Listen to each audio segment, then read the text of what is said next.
You said that when you walk into a flower shop, there are typically flowers that you're drawn to. Mhm. And that's a really interesting point because I use that. I guess I use that process when I'm shopping for crystals.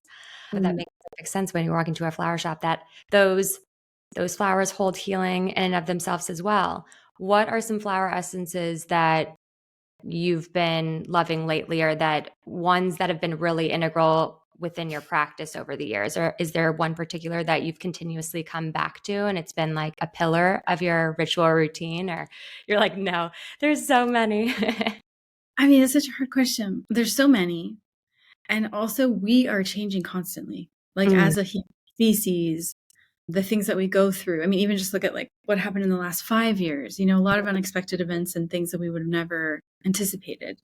And what happens when we introduce all this different like types of technology and 5G. It's like the world is constantly changing at a really rapid rate. And so what we need is also always changing. And then if you consider, or if you would agree with my theory that 2020, 2021, the last few years have been sort of like a collective purge. mhm, Like you were either really distraught by world events or you weren't at all. And there was some kind of personal shit show in your life, or like in your mm, personal life, like really deep challenge, right? Like something that really shifted you out of your center that you had to look at that was hard. And I've traveled a lot in the last part of last year, and it seems to be like a common phenomenon. Like everybody is like, yeah, it was really, really hard. So things are always changing. So to answer your question, I mean, over the years of us working with, or, creating flower essences, what I've seen is that we are becoming much, much more attuned to this world. Like when I first started in 2001, I came to the States to start this business. It was like yoga wasn't even cool then. Meditation wasn't cool then. Like these are all hidden arts at the time, right? And so in the last 20 some years, there's been this massive shift of our population to not only become more interested in what we can't see, but also to become more interested in spiritual evolution and mhm, transformation. mm. So I've seen folks, like, let's say maybe 15 years ago, they were really primarily drawn to those things that would just like help me sleep, help me find love, Performative. help me help me have less stress, help me get my taxes done, like give me more energy, which like kind of survival needs. And we all need that stuff too. But at a certain point we evolve into like, okay, I feel stable. Maybe I'm ready to dig through the closets and look at the things from my childhood that are affecting me, or past lives, or Mhm, whatever. Maybe mhm, I am like ready to look at patterns that are mirrored back to me through my relationships. mhm, Then from there, like what's my relationship to the greater community? And then what's the collective consciousness patterns? mhm, So it's a really long answer to say, lately, I'm finding blends like sacred awareness are really popular, where it's like really amplifying people's intuitive capacity and their sense of like what's true for them and their mm, knowingness. mhm, And the most recent one blend we came out with is called Divine Within, and it's a collection of flowers for like a deep sense of self-love and acceptance and expansion.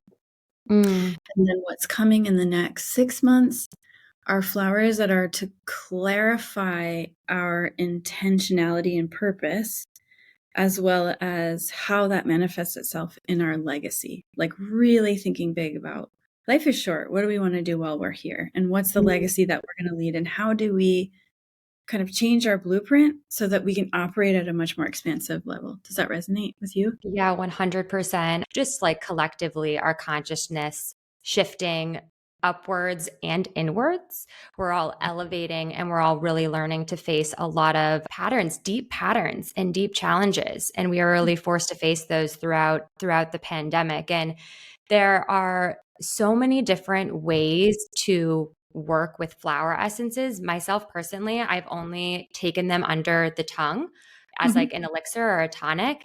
Can Mhm. you explain a little bit more how someone might work with nature or with Mhm. flower essences to support them in their transformational journey?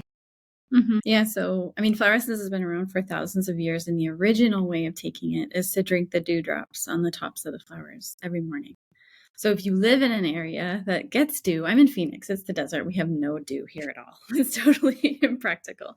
But if you live in a place where there is dew and you know the flowers in the area and they're not poisonous, you can drink the dewdrops, and that's a really beautiful practice, and you will feel the difference. Even just like spending time around trees and flowers and nature, or if you love gardening, the more you can get your hands or even just your energy field around plants and flowers, they are so selflessly clearing away our crap all the time. Mm. It's more than just oxygen, right?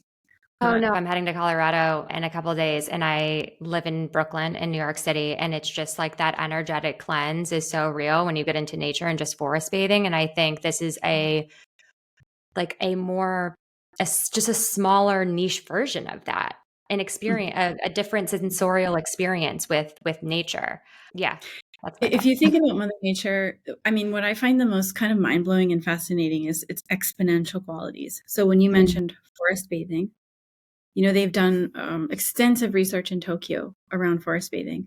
They Mhm. take it really seriously in Japan. Yeah, totally. And what they found is that not only are there like tremendous health benefits, right? Your stress goes down, your immune system is boosted, and they have all these markers that they're testing.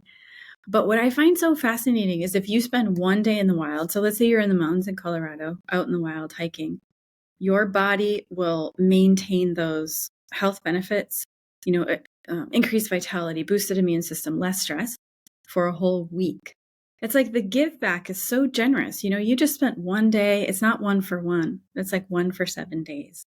And then if you spend, this is really where it gets mind blowing, if you spend 2 days in the wild, your body will maintain those elevated wellness benefits for a month.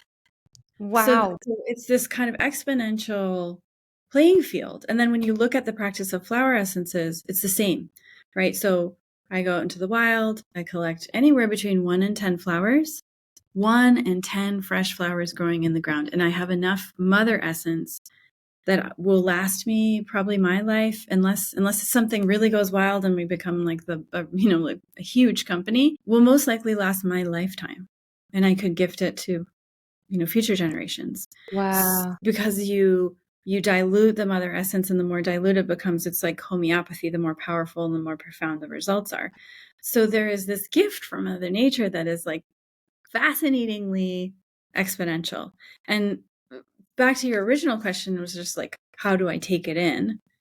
If you're not spending time in nature, so if you're listening to this and you're in Brooklyn, although coming from the desert, I always find New York City to be incredibly lush and green. Like so many gorgeous flowers and trees. But all it takes is you put the elixir in your coffee, water, tea. Mm. Or, I mean, we like to blend them with aromatherapy to create like a mist or an oil that you can put on your body, or bath salts. Whatever way you will more frequently enjoy it and put it in or on or around your body, it will be tremendously beneficial.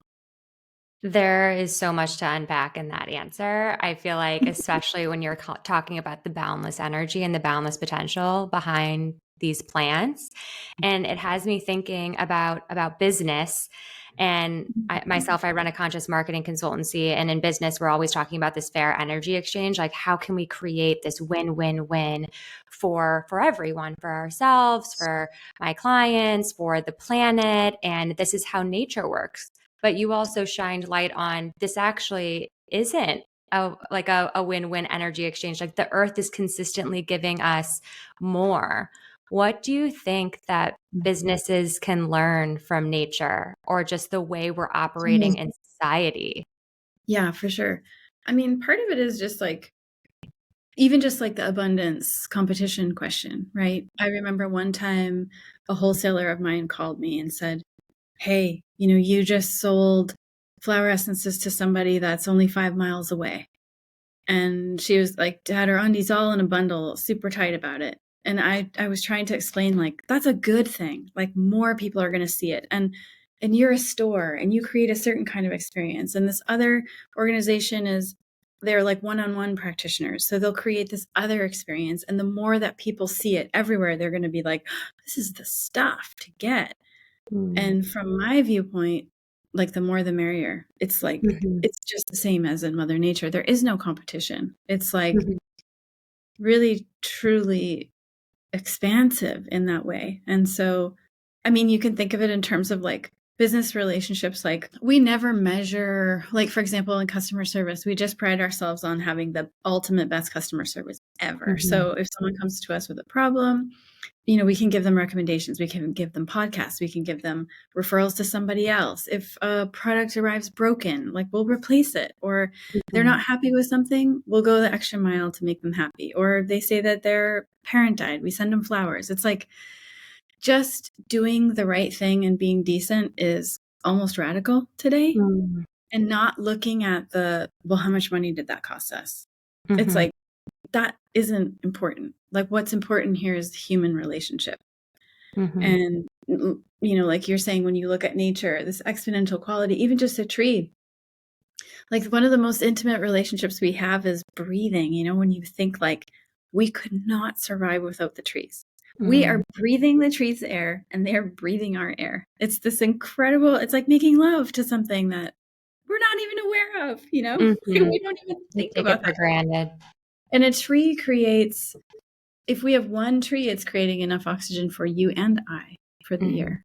You know, so it's, I just think that in terms of scale, you know, it's kind of like looking at how do you scale? And I don't have all the answers, but like like the question I've been asking myself a lot in the last month is, how do I scale transformation? How do I scale human transformation? As Mhm. well as how do I scale the business? How do I reach 1 million people? How do I scale the talent of my team? How do I scale, you know, the people who are crazy about our flower essences? How do I scale their ability to grow and expand and tell others and spread the word? You know, it's a really interesting conversation. I don't have all the answers, but I believe, like you do, that we can use Mother Nature as a model, just to even the understanding that it is possible. Absolutely. I think there is a resacreding happening in business. And I think soul is becoming a a new pillar in strategy and in growth overall.